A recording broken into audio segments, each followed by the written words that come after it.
Hello, in today's video I wanted to cover off the topic of a downsizer contribution. So that's a contribution that you can potentially make if you sell your house and downsize, as the word says. So that contribution is very different to any other kinds of super contributions that you may have heard of in the past, and there's a couple of different criteria you have to meet in order to be eligible for it.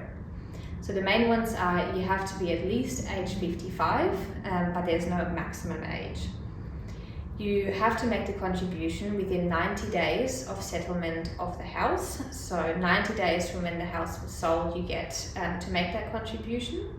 Sometimes the ATO allows additional extension times on that, but most likely we just want to run with the 90 days to make sure. You or your spouse have to have owned the house for the last 10 years before selling it to be eligible. And a common misconception is that you have to buy a new house after you downsize, but that's not a criteria. You only have to sell it, you don't actually have to buy a new house. You could rent afterwards, that's also fine. And then the amount that you can contribute is generally up to $300,000 per person. So if you're a couple, it could be up to $600,000 that you can put into super. Or if you're selling the house for less and the proceeds are less than $300,000 each, then it would be the lower amount of that. And there's also a specific form that you need to complete in order to have that accepted in the super fund. So there's a few things you need to consider as well when wanting to make that contribution. So for example, if your superannuation is already in pension phase and you're drawing an income from it, you can't actually contribute any additional amounts into that account, and you would have to open a new accumulation account to receive that contribution.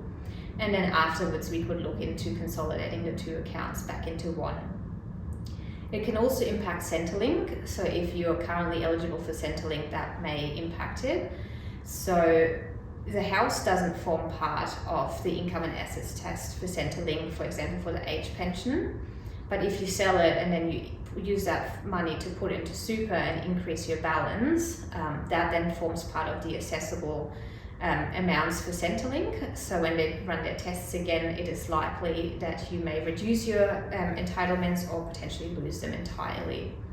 So it is a very good strategy, but there are definitely some things to consider in your situation and also with the timeframes before making that contribution. So if it is something that you would like to learn more about, please reach out to your advisor and we can see how that fits into your plans. Thank you.